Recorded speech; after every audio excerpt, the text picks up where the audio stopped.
এই তালটা দেখে কিন্তু আমি অনেক খুশি হয়েছি এবং তালটা আমার এত ভালো লেগেছে কি বলবো।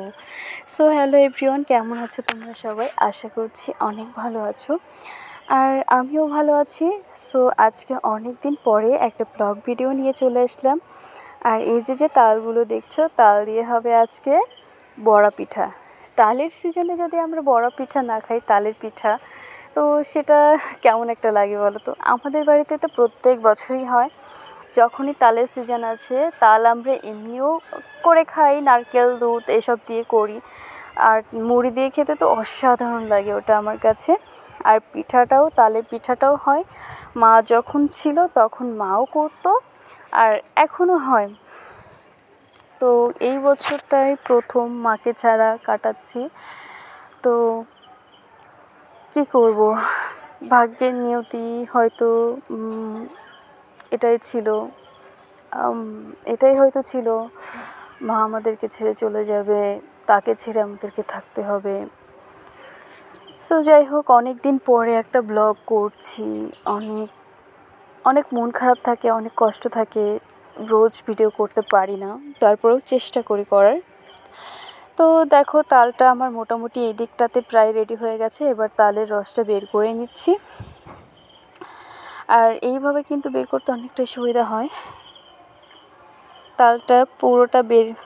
তালের রসটা পুরোটা বের করা হয়ে গেছে। এবার আমি গুড়ির সাথে মেখে নেব।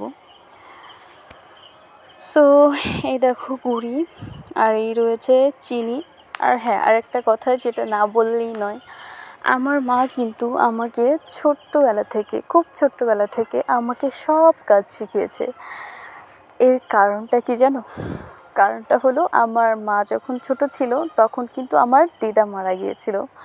সো সেই ক্ষেত্রে আমার মা ভালো মতনই জানতো যে মেয়েদের অন্তত সংসারের কাজ জানাটা বা পারাটা কতটা গুরুত্বপূর্ণ। তাই আমার মা কিন্তু আমাকে পড়াশোনার পাশাপাশি সংসারের যাবতীয় কাজ শিখিয়েছে। আর ছোট্ট থেকে যেহেতু আমি সংসারের সমস্ত কাজ বাজ করে বড় হয়েছি, সো এখন কাজের ক্ষেত্রে আমার খুব একটা অসুবিধা হয় না। বলতে গেলে আমি সব কাজই পারি, সব কাজই টুকিটাকি আমি জানি। কিন্তু কষ্টটা কোথায় জানো তো? কষ্টটা হলো এত অল্প বয়সে মা আমাদের ছেড়ে চলে যাবে, সেটা সত্যিই কোনো দিন ভাবতে পারিনি। আসলে ক্যান্সার জিনিসটা এমনই একটা মারাত্মক রোগ। এটা হয়তো যাদের ফ্যামিলিতে হয় তারাই একমাত্র জানে, তারাই ভালো মতো বোঝে। তো যাই হোক, আমি এই দিকটাতে গুঁড়িটা রেডি করছি।